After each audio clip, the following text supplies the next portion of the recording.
Hi. How's it going? Fine. You enjoying your summer? Yeah, except for I had to put my dog down.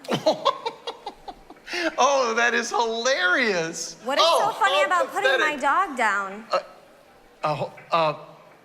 What dog? My dog. What's so funny about Hey, that? you gotta hold on. I got another call coming in. Hello? Daryl. Hey, my man, give me the good news. Hey, that's my coffee. All right. What a... Don't be that guy. This guy just took my coffee. Can I get another one?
We find victory in everything we do.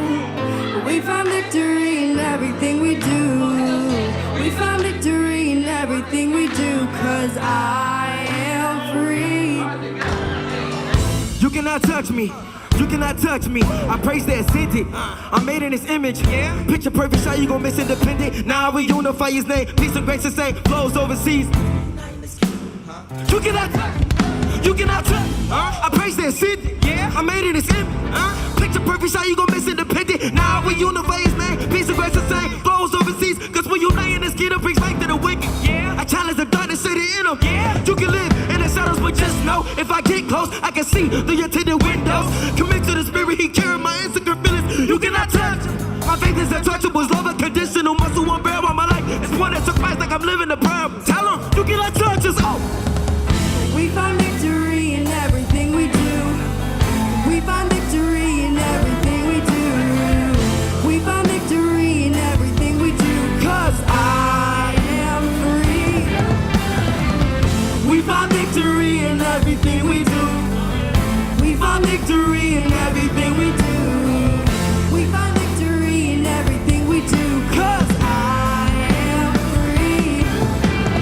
Who can be the leader of it? My God. Who can only see us through it? My God. Who can be more powerful than my God? Who beat the grave? Only my God. Help me walk, God. Help me talk, God. Help me write, God. Help me say, God. Famous lies, we won't take no lies. The unbreakable press of faith, by my God. Like, whoa, the spirit is strong, but you know the body is weak. Don't care if you noticing me. Notice the beat, 'cause we standing over defeat. I used to be under the law, but now I'm under the faith. Could have been dead and gone. The Son of Man took on my place. Hold up. You are the door, you are the way, you are the word. Truth found truth, and nothing love can't be stopped. And the ones for the trap, my God, got the keys to the lock. Who can be the leader of it? My God. Who can only see us through it? My God. Who can be more powerful than my God? Who beat the grave? Only my God. We find victory in everything we do. We find victory in everything we do. We find victory in everything we do, 'cause I am free. We find victory in everything we do. We find victory in everything we do. We find victory in everything we do, 'cause I am free. Throughout every dark road, every crossroad, every lost thought we'd see grace and peace throughout His kingdom. Let us sing that in Him it's victory. Throughout every dark road, every crossroad, every lost we thought we'd see. Grace and peace throughout His kingdom. Let us sing that. I want to hear a voice. Him is victory. 1, 2, 3, let's go. We find victory in everything we do. We find victory in everything we do. 'Cause I am free. yeah, we find victory in everything we do. We find victory in everything we do. We find victory in everything we do. 'Cause I am free. I am free. If they say we lose, I am free. let them know we won. I am free. Our victory's in Christ. I am free. We found victory. Thank you.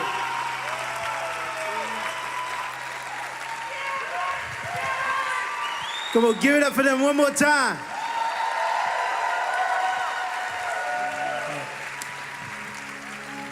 Well, welcome everybody to Leadership Gathering. How's everyone doing? Come on, I know we can be a little more excited about Leadership Gathering than that. How's everybody doing? Good. And it's good to be here. It's good to see everyone. We're going to invite you all to stand and just sing with us. Let's do this.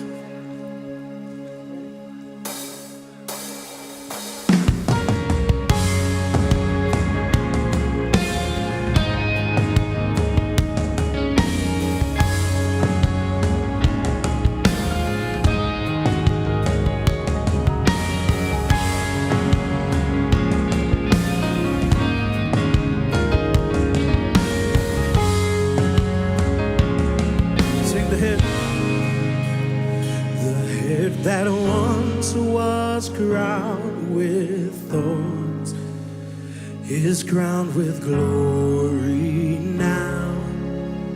The Savior knelt to wash our feet. Now at His feet we bow.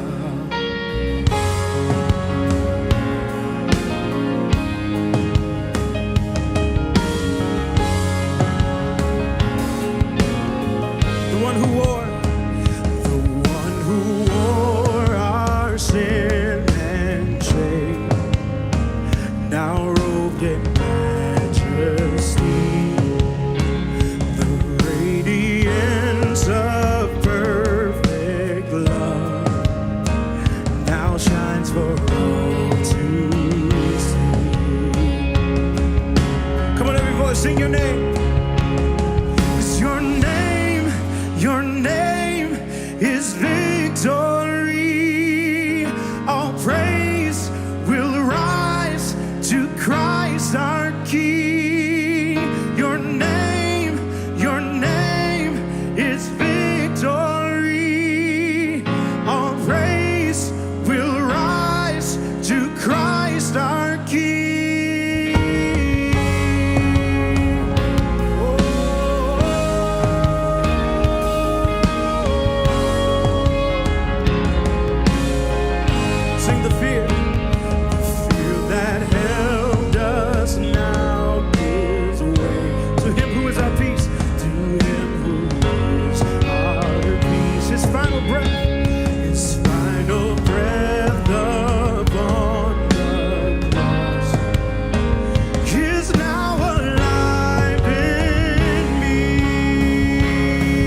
was borrowed for 3 days. His body there would not remain. Our God has robbed the Come on, every voice, sing it out. Our God has robbed the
sing your name, 'cause your name is victory. all praise, all praise. Will rise to Christ our King. Your name, Your name is victory. All praise will rise to Christ our King. come on, give it up for Jesus. All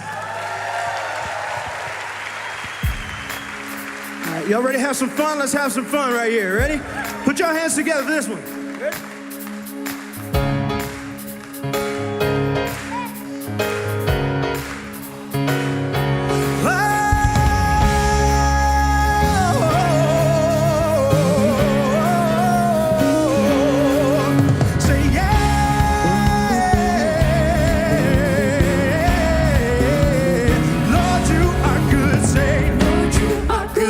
Your mercy enduring forever.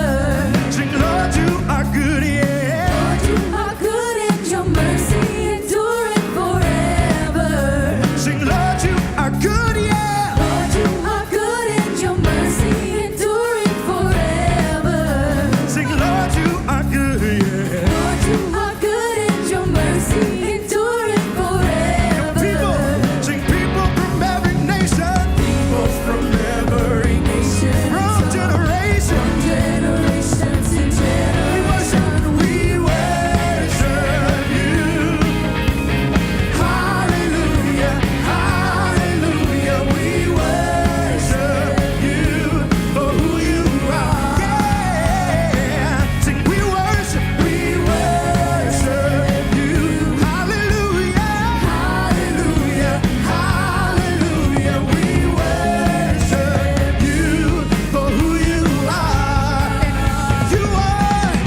good you are.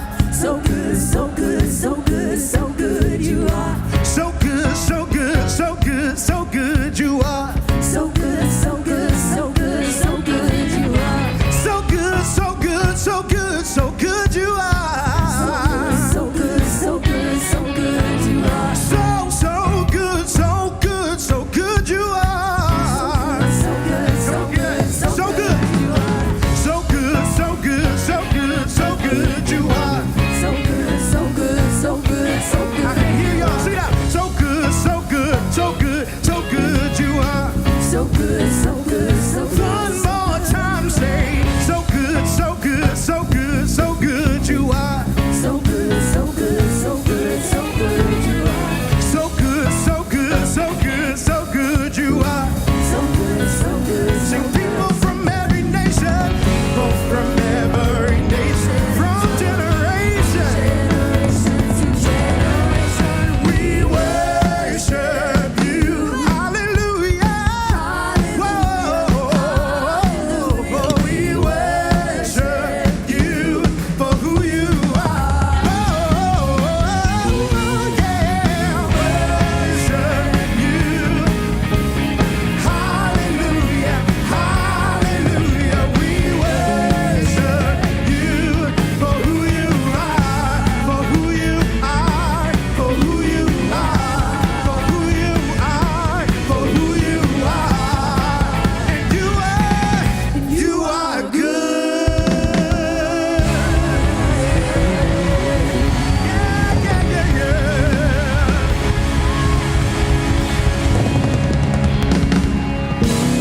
Come on, give it up for Jesus. Yeah, this is awesome. Welcome to Leadership Gathering. You guys ready? Yeah? All right, you guys can grab a seat. Hey, my name is Justin. I am the discipleship director, and I am jealous of all the skills and talents that were up here on the. Anyone with me? Like, I want just a little bit of what Jalen can do, so I could just do that in my house. I wouldn't even do it out here. I just want to do that in my house. That was awesome. I can picture you doing that in your house. I would. With the hat. Yeah. Hey, it's so good to see you guys. You know, I'm just so excited to be here. My name is Danielle D'Angelo. What up, CT? Come on. I appreciate it. But I'm here to say I'm the Kaleo director at CT, obviously. And I'm just here to say that I'm so excited that we are here as one family. Who's excited about that? Woo! I think it's not often that we get to be in one room together from all different campuses, so that is what I'm so excited, because we are one family serving one awesome God. And so I'm excited about that tonight. So like I mentioned, I'm the Kaleo director at CT, and so those kids, I shouldn't say kids, these young adults, really, leaders, started us off. How awesome were they? They're part of what we do with Kaleo, and they are so talented, so gifted, and Renee has been awesome of just casting vision for them and being on mission with them. And so we actually been able to record a CD of all original songs written by students in the program, including these guys, that song that you heard. And we actually have it for sale online on iTunes, so make sure you check that out. Yeah, my daughters, they ask for victory every morning. I have 3 daughters, and my 2.5-year-old's like, victory? And then, miracle worker. Like, she just loves them. But I'll say this, one of the cool things is Joe Versalino, who mentors some of the guys that partner with Kaleo, it falls in line with the theme of what tonight is. Joe Versalino, he's a teacher, but more than that, he's a mentor to young men, and he has developed this program 323, and you hear about stories like that, and you see it happen on this stage where friendships, partnerships start to come together, and it's under this idea, this theme of multiply. Like, what would happen if we gave access and time and investment into other people? Because when you think about the reason why we are all here is because of Jesus' access and time he gave his disciples, who gave to more and more people that started 2,000 years ago. And now we're a part of this grand movement that we get to hear stories, see stories, experience stories like that. So we're going to talk about that today. One thing I want to point out to you, where are my men in the room? Can I get some grunts? Yeah. Who likes bacon? Yeah. All right, man up. Man, oh yeah, something to yell about. No? Okay. So our men's retreat, I want to say this to everybody as leaders in the room. One of the cool things that we do here in a couple weeks, October 5th through 7th, is we have our Man Up retreat. And I'm telling you this because you are influencers in small groups, on teams, in the community. And we would love to continue this movement of men going to Spring Hill and talking about courage this time. And we're talking about what does the courage of Peter look like and how did he experience this pursuit of courage, this investment through Christ in him and restoring him. And so if you know a guy, tell him to be there, all right? And invite somebody to be there along with you. So right now, we're going to invite some friends on stage. Greg Gibbs, as you may or may not know him. He's a good man. He just celebrated his 29th birthday. 29th birthday. And what he's going to do is he's interviewing some of our young leaders around Kensington, some on staff and some not. So why don't we get those guys up here and girls and come on up and give them a big round of applause. Yeah.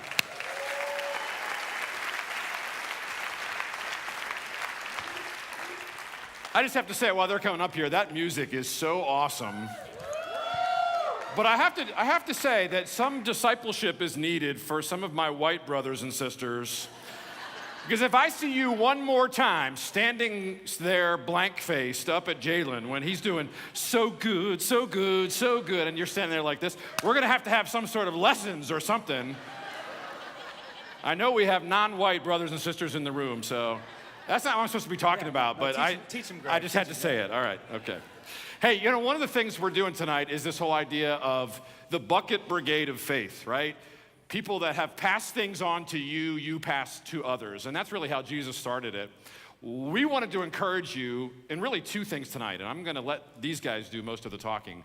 And I'm just going to tell you right up front what our objective was in bringing these fine people up here. Number one, we want you to hear how practically this works in the lives of some people that you know and hang out with you here at Kensington. So they're going to talk about practical ways that people have poured into them and multiplied Jesus in them so that they can multiply Jesus in other people. So we're just going to peek into their lives, and they've got some great stories about that.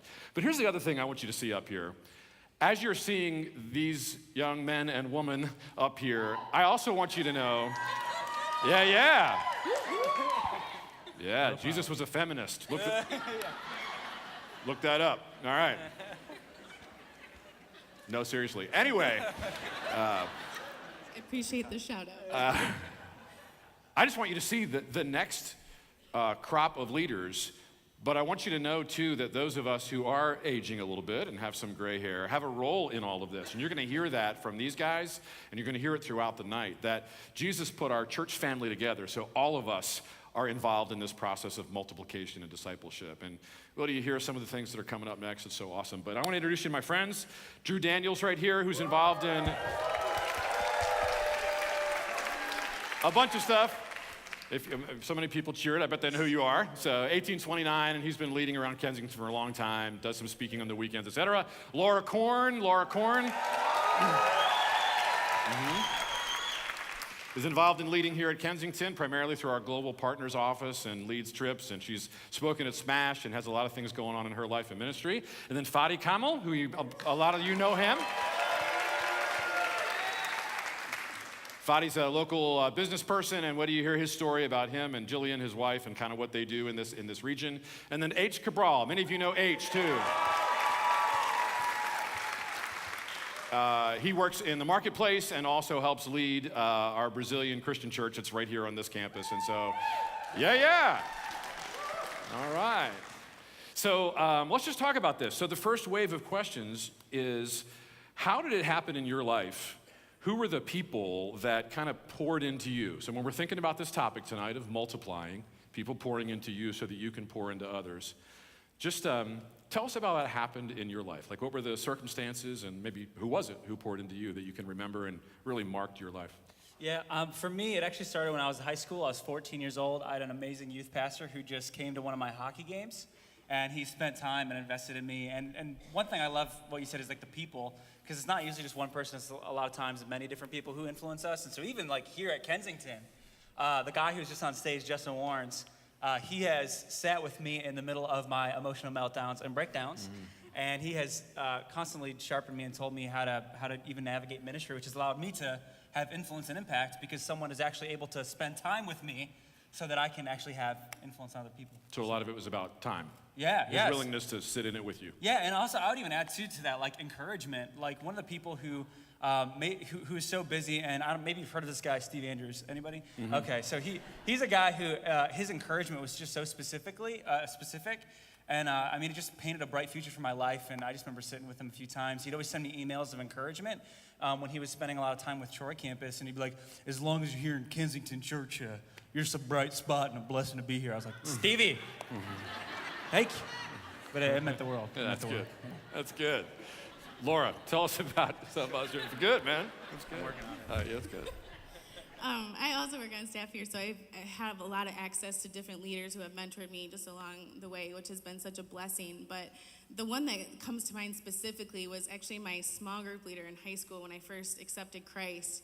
And the way that she and her husband just led me was just through authenticity and access to their life. So when things happened, I was at their home. When something, drama from high school, when that would happen, I was at their house. And so I really loved that I felt like I could be myself with them. I didn't feel like I had to be anybody else. I felt like I could really go to them and they would accept me for who I was and just really encourage me with truth along the way. So that was really neat. Awesome. So time, access to their lives and access to their home, right? Well, and vulnerability too. Like I saw their home when it was messy and when they would argue, and I felt like I got a real picture of life, that Christians can still live life normally like everybody else. Christians are allowed to have messy houses, Exactly. right? Yeah. Cool. Gives me a lot of solace. That's picking up. Yeah. Fadi, what about you? Who poured into you? Yeah, my story is a little bit unique. It really happened outside of the church. It actually happened in the cafeteria. A woman by the name Patricia, she was a salesperson because I worked with a retail company. And,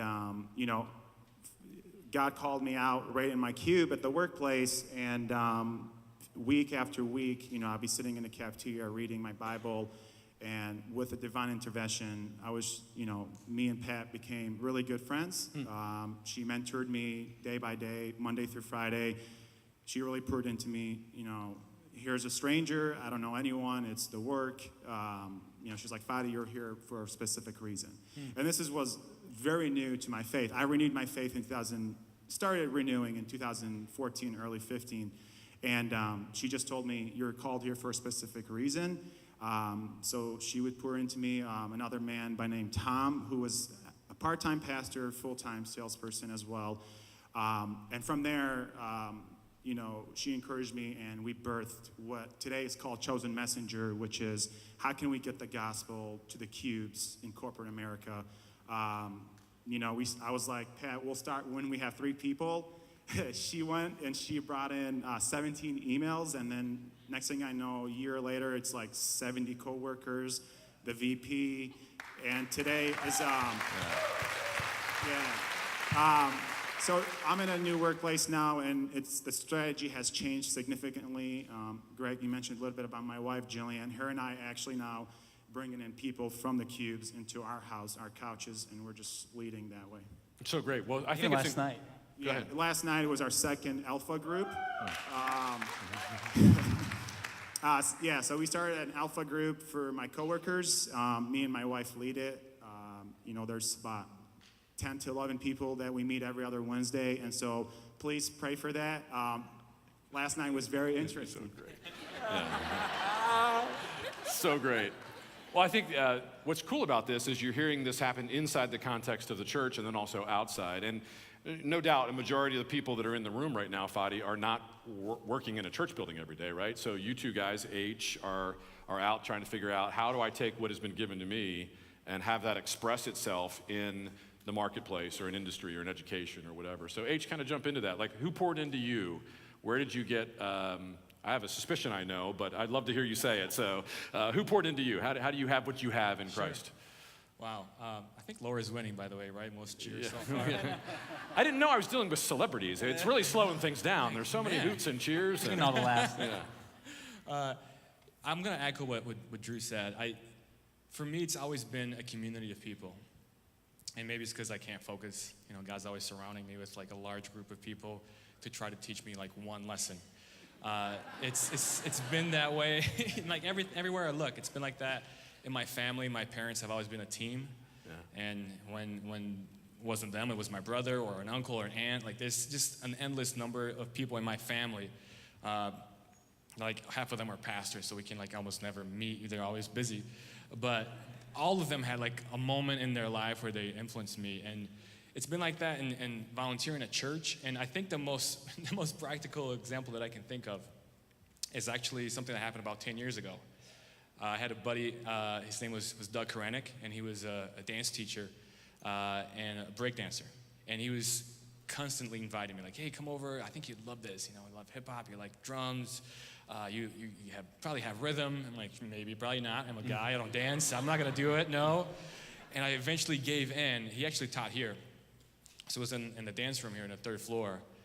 And I remember walking into what's called a session, which is just a bunch of dancers, B-boys and B-girls just hanging out dancing. And the energy in the room was just so contagious because everyone's learning.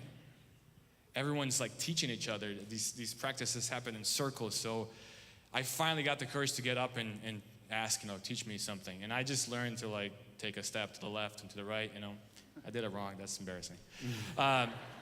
And the guy behind me was probably doing like hat spins to air flare to something, but he was also learning. And so everyone's like failing in front of each other and there's this like honesty and everyone can speak into what they're doing, like, well, fix this, that was awesome, but why don't you slow down or reach your arm this way? And what I learned in that room is the comfort, or not the comfort, but just the amazing. It's just so much easier to learn and multiply in community. Because the pressure now of like, I gotta pass everything that I know onto this one person, it's just too much. And it's not what God had ever designed. And so that's what I've seen in my life work best, is when a community of people are just focused on one person or on each other, and they are able to multiply and pass on these truths that are really amazing, because then there's no copy and paste. I learned a little bit of this style from one guy, or a little bit of that style from someone else, and this part, and you kind of get your own style. Yeah. And I've been trying to just apply that in everything I do. I'm like, okay, I don't know everything, but I know someone else does. So how can we surround this person and equip them so they can go and be the best? Why don't you keep it, H, because I want you to keep talking about kind of the next wave that we want you all to speak to, and that is, how are you at this point in your life as a younger leader, taking what has been poured into you and passing it on to others? Like, what are the ways in which you're intentionally trying to be part of this multiplication, discipleship, Jesus people who create other Jesus people? Like, what are you doing? Wow. Yeah, I mean, I'm doing too much, but it's all fun. And again, I think it's just the lack of focus. But what I've enjoyed doing and what I've seen actually work is teaming up with people. Yeah. So the Brazilian campus is one of the things that we've been involved in and love doing. And we're all volunteers. So when we launched the social media page, we're like, hey, yeah, let's do it. And how do you do it? Well, I don't know. Let's find someone that does.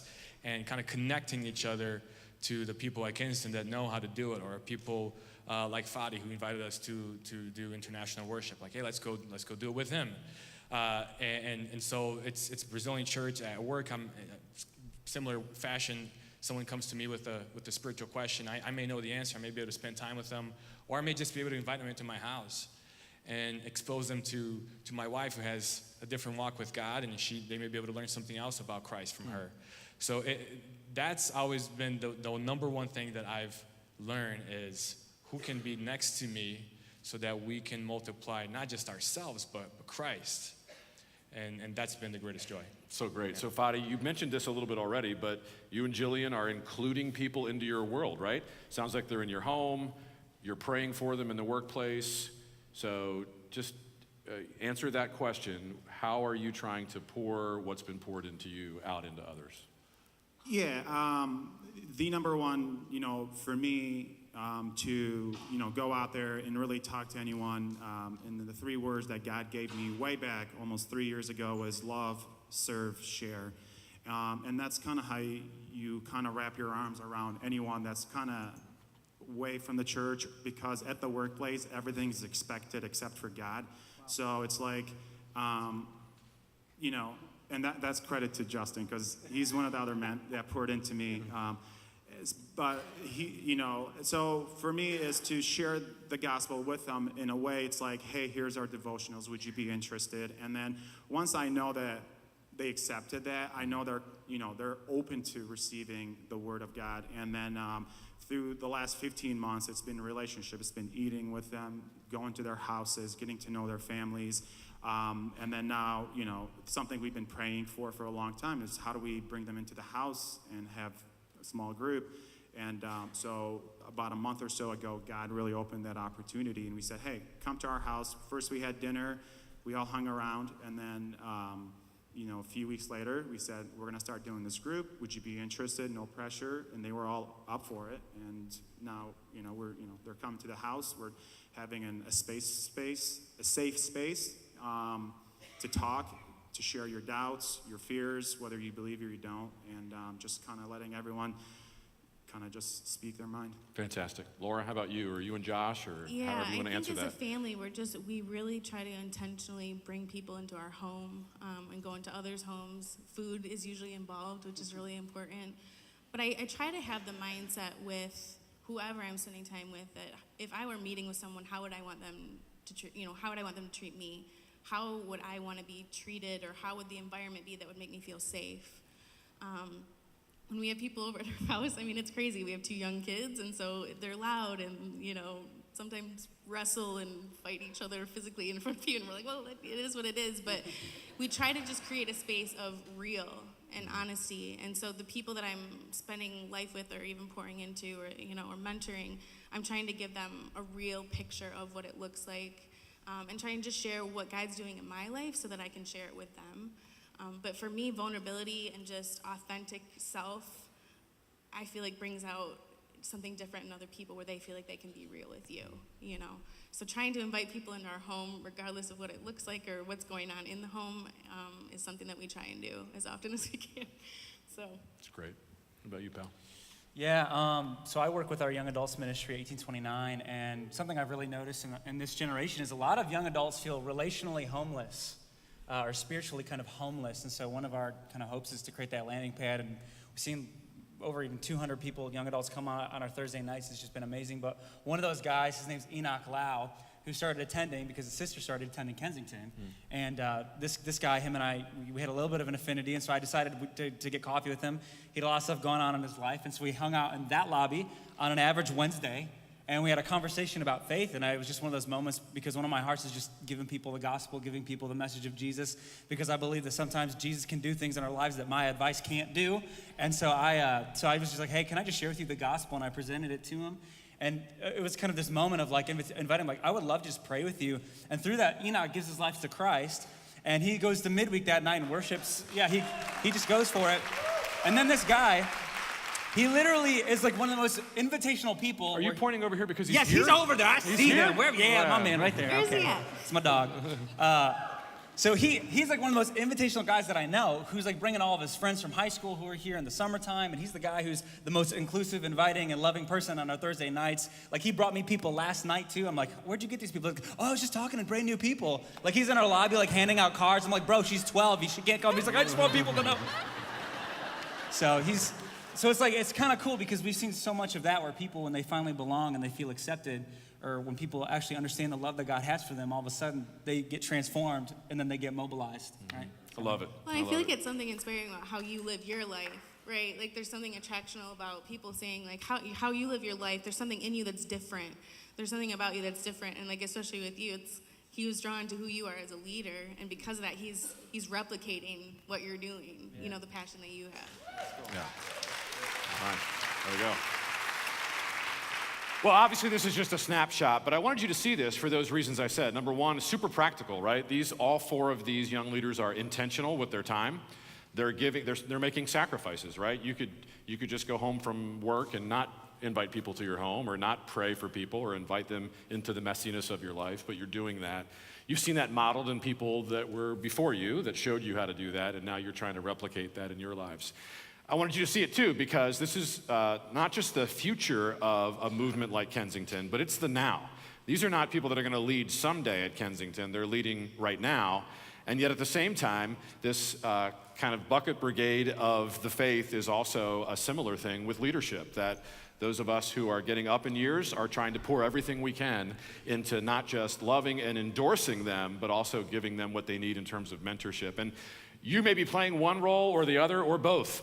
Like we talked about before tonight's session, there's probably someone ahead of you and someone behind you, right? Someone that's pouring into you and someone that you're pouring into. And so as the leadership gathering tonight, I just want you to encourage you with those things. Intentionality, time and presence in people's lives, that's part of being a multiplying, discipling, reproducible church. And then also we see it both inside and outside the church. This is not for people who are professional clergy or professional church workers. This is for everybody, and I know I'm speaking, kind of preaching to the choir. The fact that you're here tonight means that you're leaning forward, you're being intentional with your life. So I thank you for being a leader at Kensington, and let's thank these guys for their time together with us tonight.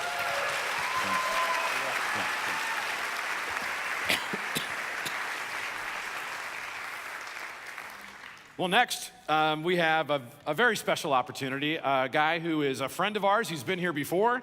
He's a friend of mine. His name is Dave Rhodes, and Dave has been in and out of Kensington for a couple of years. He and I have some things on kind of the national consulting circuit that we cross paths doing. He works with Grace Church just outside of Atlanta. Many of you know our friend Jamie Winship and others that have come from that tribe. Well, he's also from that tribe. He was part of 3DM. He's part of Unique. He's one of the elder teaching pastors at Grace. I love his Bible teaching. I love his heart. I love his family. I know your good Kensington Leadership Gathering people that will give him a very warm welcome, Dave Rhodes.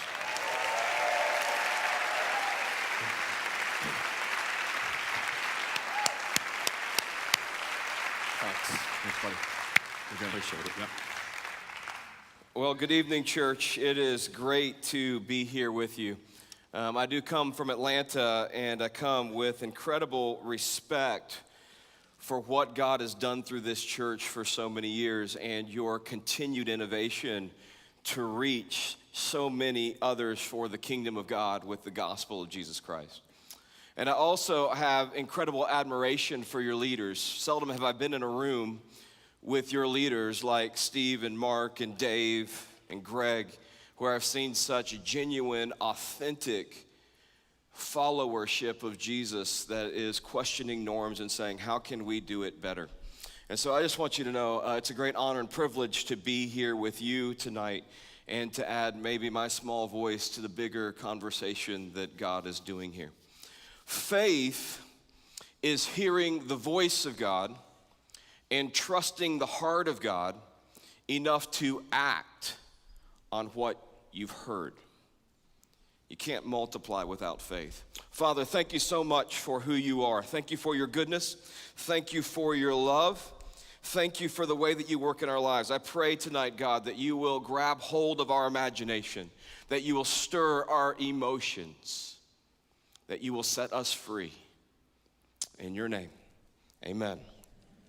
Well, I love what I get to do for a living because part of what I get to do is travel around and do some coaching and consulting and communicating.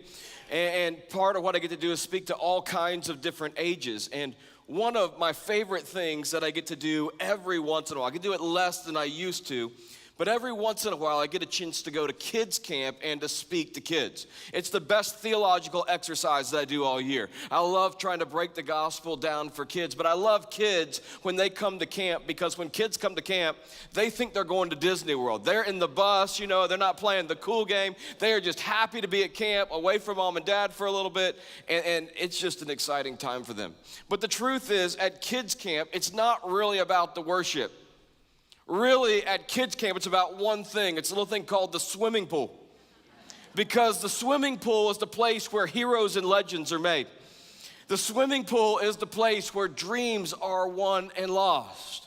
And there's one place, or at least there used to be one place, before we got to be this like ultra safety conscious society, there was one place at the swimming pool that was above every other place. It was a little thing called the high board. It was on the high board where boys and girls were trying to prove themselves for legendary status. And if you've ever been to camp with kids, you know at free time, it's like ants on a sugar mound at the swimming pool. And there's a line that looks like it's a Six Flags line on the high board. Literally, if you're gonna jump off the high board, that's all you're gonna do. You're gonna get one jump all free time. That's gonna be your whole free time. If you've ever been there, you know that on the high board as a kid, you really have one of three options. The first option is you could be what I call big splash guy. This is the kind of option for someone who's carrying a couple extra pounds or maybe a little big bone. This is your option. For me, I'm not a very big guy, but at kids camp, I'm huge, and I love being the big splash guy because this is the kind of person who jumps off the high board and they do a can opener or a cannonball or a preacher seat, and when they do, the splash goes up and everyone goes, whoa. And I love being this guy at kids camp going off doing a preacher seat, the waves going up, kids going crazy, little kids surfing on my waves in the shallow end. I love that. But if you're not big splash guy, there's option number two. You could be what I call great dive guy. I know you've seen this kid. This is the kid that's been training all year for this moment. They're usually a little bit scrawnier, and they're the kind of person who's been taking dive lessons all year, and they go off the board, they do a 1.5, or they go off frontwards and do a back dive, or off, backwards and do a front dive. This is the kind of kid, when they hit the water, there's no splash whatsoever, and everyone in the pool just goes, wow. People holding up tins in the deep end, It's the kind of kid that when later that day, you see what he did? I can't believe he went off frontward and did a back dive. And then there's option number three. If you're not the big splash guy and you're not the great dive guy, you could be what I call belly flop guy. Now, most people aren't trying to be belly flop guy. They think they're guy number two, great dive guy. But before you know it, they've over-rotated or under-rotated. No matter what's happening in the pool, it's like everyone sees it coming and everyone turns their head in that moment where their flesh hits the water and it's like, and everyone, ah. Little kids coming up in the dead man's floats and I think I'm done for the day, kind of thing. Now, it's one thing for a kid to smack. But when an adult smacks, it's a very different issue. The word concussion is not too far away. And I remember several years ago, I was in the pool and me and a couple of my buddies were hanging out after the kids were in the pool. And we began to do the kind of things that guys do in this moment. See, ladies, I just want to tell you that no matter how old a guy gets, he never really gets past junior high. Because what a guy wants to do is see another guy in pain so he can laugh at him. It's just the way that we're built. And so we began to do the kinds of things that guys do in this moment. We began to dare each other to do things that we weren't sure we could do. We were daring each other to try and do a 1.5 off of the high board. And we hadn't had a lot of dive lessons, but we were having the kind of conversation that guys have in this moment. Well, I'll do it, but if I do it, you got to do it. Well, I'm going to do it, but I'm only going to do it if you do it. Well, if I do it, doesn't matter. Even if I die, you got to do it. And so there's me, my buddy Norris, my buddy Neely. I won't tell you what order we went in, but the first guy's up there, and he's on the high board. Again, he's having that conversation. I'm going to do it. I'm going to do it. You're going to do it? I'm going to do it. And he goes up, and he jumps. He does the 1.5, and he nails it. Now, all that means is the other two guys got to do it. Second guy gets up. He's not the most graceful of the three. He goes and gets about a flip and a quarter, and his body hits the water in a way that no human body should hit the water. I'm talking about welts on the chest, blown eye sockets, blood in the water. Sharks are circling, that kind of thing. And then there's guy number three. He's seen one guy nail it and one guy smack. And he's up on the board. And he gets right to the edge and he's like, let me just think about that for a minute. And he gets right to the edge. He's like, let me just stretch out for a moment. And he gets right to the edge and he jumps. But instead of doing a 1.5, he just does pencil. Now his wife's calling him a wimp from the shallow end. He gets back up on the board. He wants to flip. He wants to dive. But he's so afraid of smacking, he's just stuck on the edge of the board. Let me ask you a question tonight. Have you ever felt that way with God? You sense that he's calling you to flip and dive. You sense that he's calling you to dare to dream and imagine, but you're so afraid of smacking. You're just stuck on the edge of the board, or you jump, and instead of doing a 1.5, you just do pencil. Can I just suggest to you today and tonight that the reason I bring that up is that I believe today in Christianity we have perfected pencils. And what happens when you perfect pencils is that you think that following Jesus is just about all the things that you don't do, that following Jesus is just a big no. But what I believe that maybe God is calling us into is a different way of life that says, yes, there's some things that we say no to, but we say no to those things so that we can say yes to something far bigger with our life. That God is calling us to dare to dream again. God is calling us to dare to imagine again. That God is calling us into his big dream that he's had from the beginning of time. It's a dream of multiplication.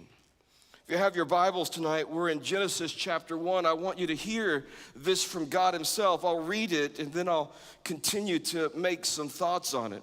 Remember, the Bible begins with these 4 earth-shattering words. In the beginning, God. Before there was anything, God was there. He was complete in Father, Son, and Holy Spirit. And as God began to speak, everything that's beautiful is created. And on day 6, he makes man and woman, and he gives them this command. Verse 28, it says, God blessed them and said to them, be fruitful and increase. Or in some translations, be fruitful and multiply in number. Fill the earth, subdue it. Rule over the fish of the sea and the birds of the air and over every living creature that moves on the ground. Then God said, I give you every seed-bearing plant. That's an important word, that creation is built with multiplication in its being. It's a seed-bearing plant. On the face of the whole earth, and every tree that has seed in it, then they will be yours for food. And to all the beasts of the earth and all the birds of the air and all the creatures that move on the ground, everything that has the breath of life in it, I give you every green plant for food. And so it was. God saw all that he had made and said it was very good.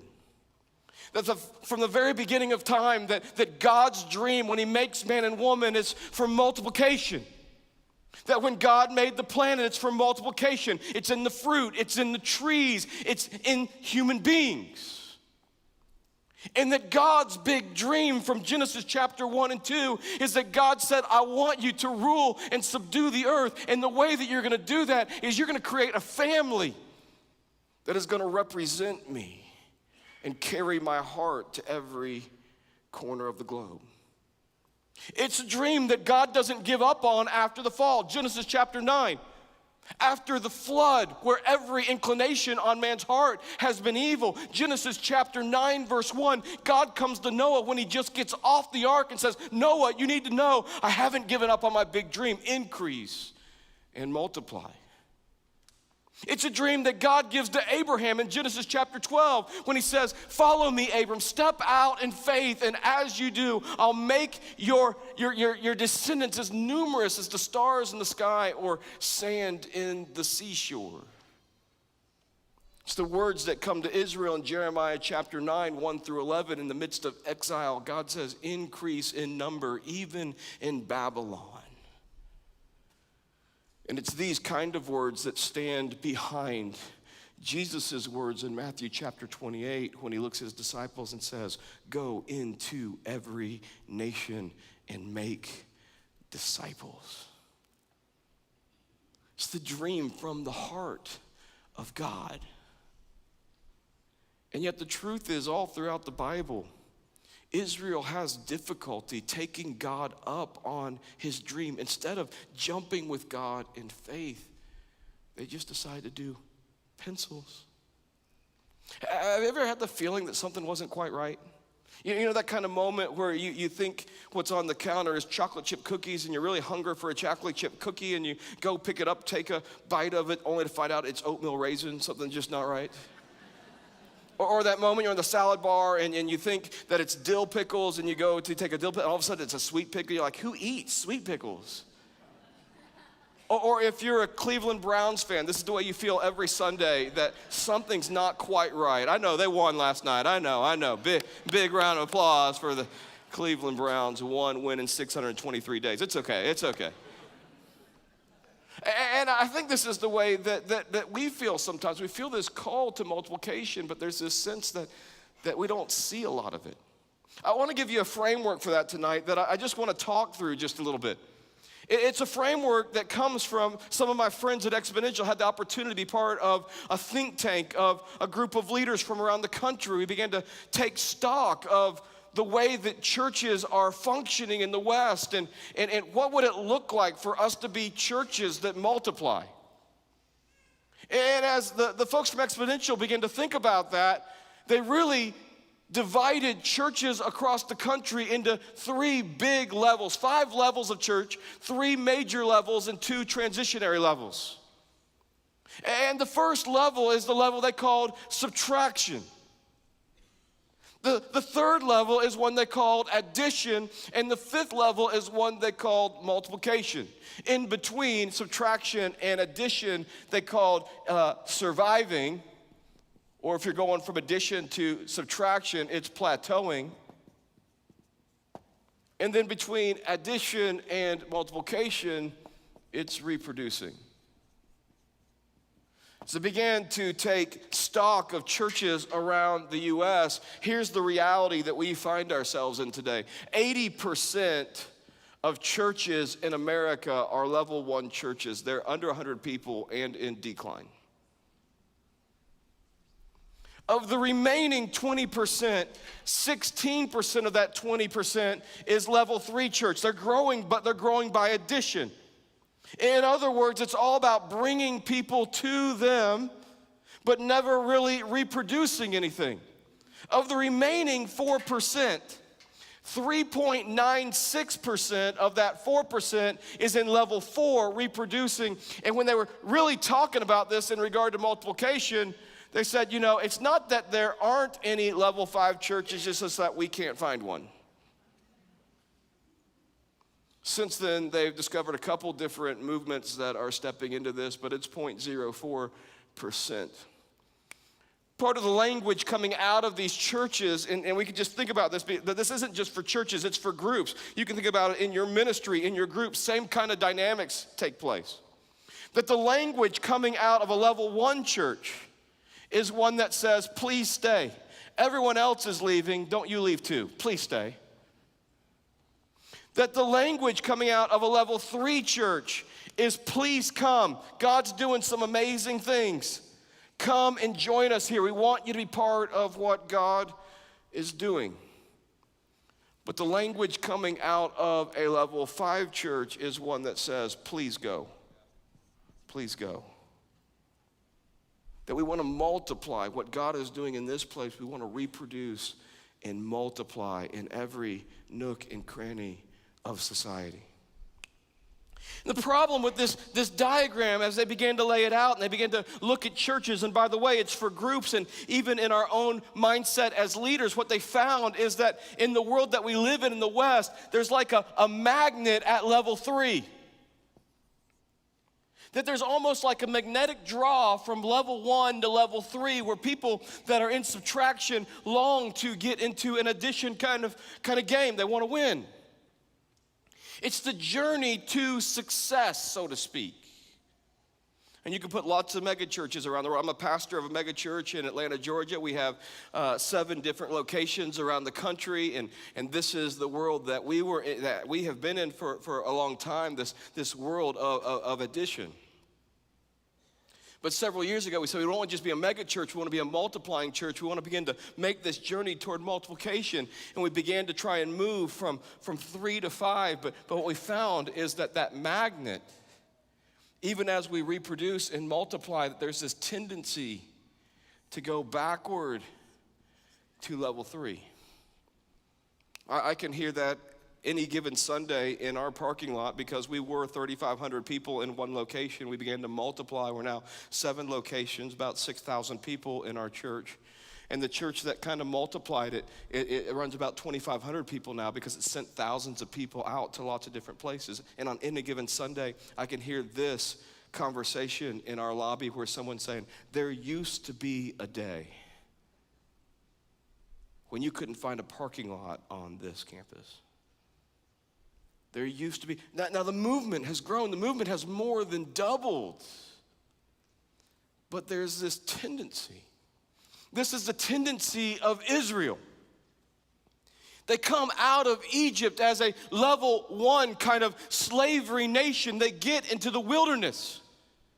And in the wilderness, they become a nation. They get centralizing forces like law and tabernacle. But the question is, will they cross over into the promised land that has everything they need for multiplication? And their tendency is to come right to the river and to turn back to what they know to be safe, to just turn back and do pencils. Now, as we've been having this conversation in our local context and really with churches all over the country, one of the things that we've begun to identify is that if a church is going to make this shift from level 3 to level 5, if a leader is going to make this shift from level 3 to level 5, if a ministry, if a group's going to make this shift from level 3 to level 5, that really there are 5 shifts that as leaders we have to deal with. The first shift is this: there's a shift in hero story for the primary leader. That the primary leader has to move from simply being the hero to becoming the mentor that creates heroes that become mentors. The second shift is a shift in expectation for every believer. It's a shift that means moving from simply being a consumer to being a disciple who makes disciples, who makes disciples to the 4th generation. The third shift is a shift in opportunity for every disciple. If you're going to shift the expectation to be a disciple, that when people become disciples, you've got to shift the opportunity. You've got to shift the opportunity from simply volunteering in a church to becoming a missionary with a mission field waiting to be declared. There's got to be a shift in opportunity for every disciple. There's got to be shift in operation for the system, from the bias of no to the bias of yes. It's got to be a permission-giving organization, not a permission-holding organization. And finally, number 5, a shift in counting on the scorecard from simply counting the number of people who are coming to counting the percentage of population change in the places they find themselves in. Tonight, in the short amount of time that I have, I just want to talk through, for us as leaders, these first 3 shifts that are so fundamental and primary if our places of worship are going to be places of multiplication. Things that we gather around this weekend, because everyone loves to champion multiplication, but actually multiplying is a little bit more difficult than that. Things that you and I as leaders, not that I've arrived, I'm in process on this, but I'm inviting you into this same kind of process. The first shift for us as leaders is this shift in the hero story. Not just for the senior pastor of any place, but literally for every group leader. Here's the question for us as leaders tonight. Is your group literally an excuse for you to win your own hero story? Or will you make the shift from being the hero to being the mentor who's creating heroes? Every great story has heroes and mentors. Star Wars, there's Luke Skywalker and Obi-Wan Kenobi. Every great story has a hero, but every great story has a mentor. As leaders, we all have a hero's journey to run, but too many times as leaders, we get addicted to our own hero stories. And if we're going to be a multiplying church, if we're going to be a multiplying movement, we have to decide that the greatest impact of our gifting is not just simply in the hero story that we run, but daring to make the shift to be the mentor that says, my fruit's going to grow on other people's trees. I want to be a person of impact who says, I've got a dream, but I'm also interested in the dream of the people that I'm leading. It's a shift in hero story. The greatest, we just heard the stories of this on this platform. The greatest leaders who have impacted my life are not the leaders who just ran their hero story. They're the kinds of leaders who are more interested in me running my hero story. The second shift, though, is a shift in expectation for every believer. That as leaders, not only do we've got to move to being the mentor, but we've got to raise the expectation of our groups. That no longer are our groups simply going to be a place where people can come and consume. You can start like that, but you can't end like that. That to be part of what we're leading, we're creating space for you not to just consume, but to produce. That we're in the business of making disciples. No, we're not in the business of just running church. We're in the business of making disciples who make disciples. Someone once said it this way: you haven't made a disciple until your disciple makes disciples. So as leaders, it's not just producing things that other people can consume, but it's also not just making carbon copies of who you are. We're not trying to make the same thing as ourselves. We're not even trying to make the exact same thing as Jesus. If discipleship is just about being who Jesus was, for half of this room, it's going to be difficult to become a Middle Eastern man from 2,000 years ago. No, Jesus is our Savior. He forgives us of our sins, but He's also our pathway to freedom. He's our imitatable model. So in other words, the equation, maybe you remember this from your algebra class. You guys remember this equation over here? 1/2 equals x over 10. You remember something like that? And you remember how to solve that? Some of you are like, no, I have no idea. Basically, the way you solve it is that you look at the defining pattern of the first fraction, 1/2. So now, when you solve for x over 10, you don't just move 1 over. To do the same thing is not to do the same thing, it's to do a diminished thing. It's also not just random. It's not anything you want to be. It's based off of the pattern that is the defining pattern, but it translates differently into every different denominator. Here's what that means for discipleship. It means this: as we look to Jesus and His words and His ways and His works, we look to Him as the defining pattern. The numerator is the life Jesus lived. Over the denominator, who Jesus was or is. It's His purpose over His identity. Which means for everyone that we disciple, we're not just trying to do the same thing, we're trying to do the congruent thing, so that now, as I live my life, the defining part of the equation is Jesus. I look to Him as my Savior. I look to Him as my model. He's my defining pattern. I want to learn His ways, His works, His words. But I'm a different person. This is who I am down here.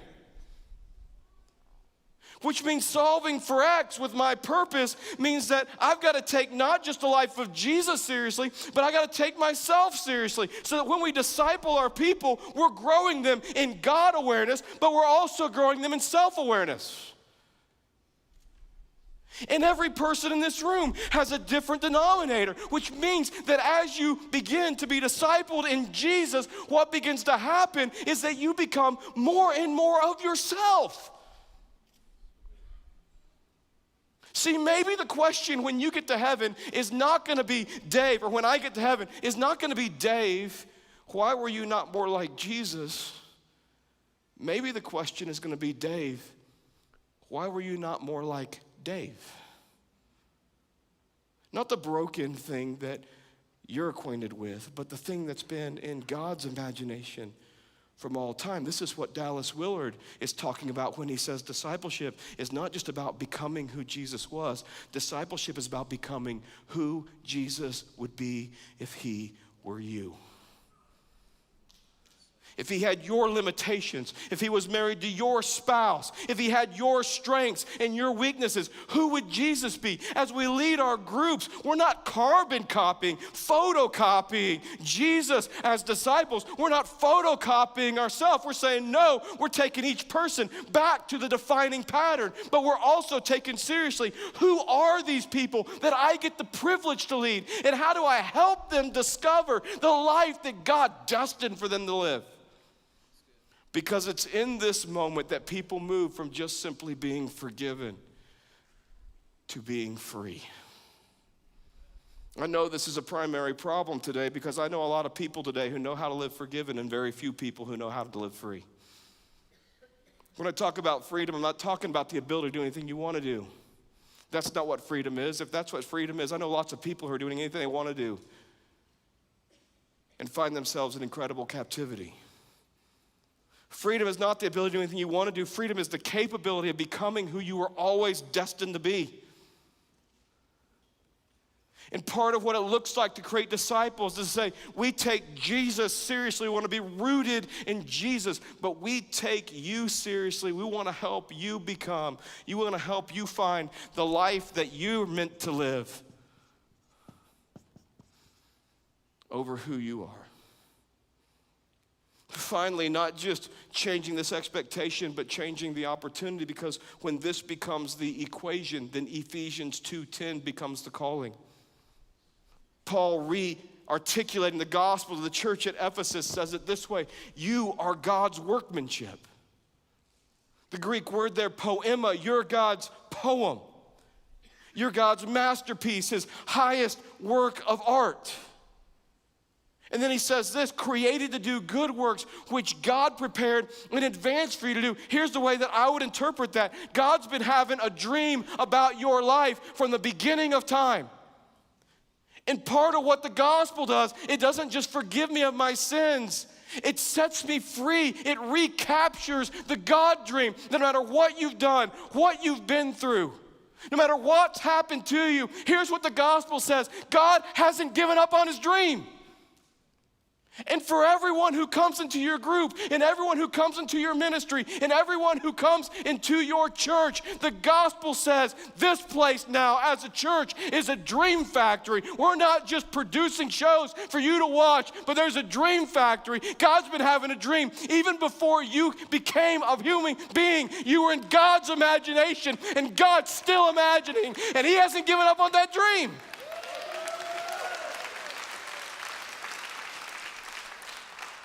And so the church becomes a dream factory and the dream organization, and pastors and leaders dare to say that every person who comes in, yes, we got a vision. Yes, we got a dream for what we want to do, but we believe as part of God's big dream, he's been imagining something for you. And we're not going to just put you to work in our system. We're going to dare to see you as a human being and try and reproduce the life of Jesus in you so that the dream of God can go to every nook and cranny of our world.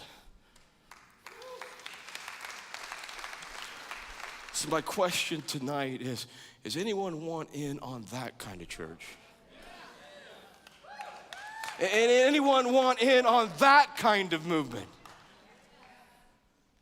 Anyone want in on that kind of kingdom? Because that's the kingdom that Jesus came to bring. And so here's what that means for us, church. It means that we're back on the diving board, and we got to decide, we going to flip and dive? Not die, just dive. Or are we just going to do pencils? Faith. It's hearing the voice of God. Trusting the heart of God. Enough to act on what you've heard. It means daring to dream. Daring to flip. Not getting stuck at 3. Daring to meet God midair. Let's pray. Father, thank you so much tonight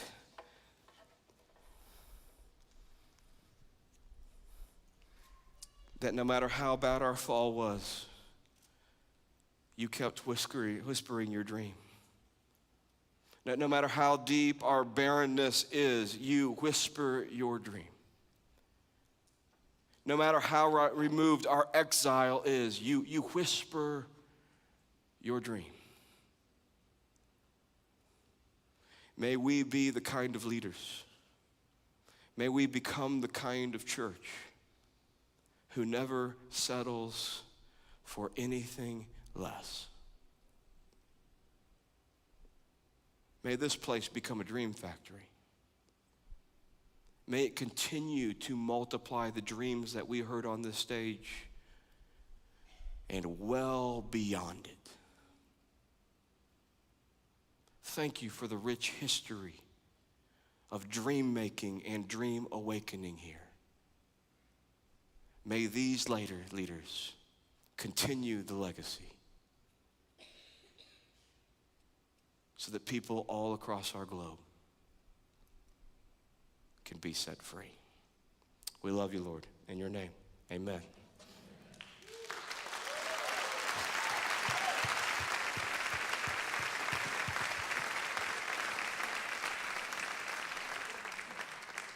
Thank you so much for that. That was just so awesome and powerful. And that's a lot to process, right? So we have some time to do that. We got some time to do that. I feel like I was taking notes. I'm going to take a picture of this board, by the way, since I'm on stage at this next moment. You can take a picture too, whenever you want. But we're gonna have you just have some time to go grab. We got some desserts, some coffee for those of you who still like drinking coffee at this time of night, like I do. Yeah.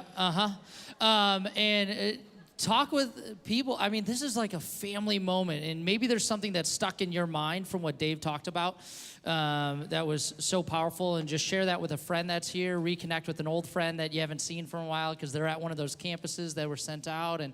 And then also there's a book out there that some of this came from with Exponential called Hero Maker. And I love one of the lines in the book calling people to go from heroes to hero makers is hero makers build a platform for others to stand on. Hero makers build a platform for other people to stand on, and that's the story that is so powerful. So you got 20 minutes, grab a treat, and then come back on in here.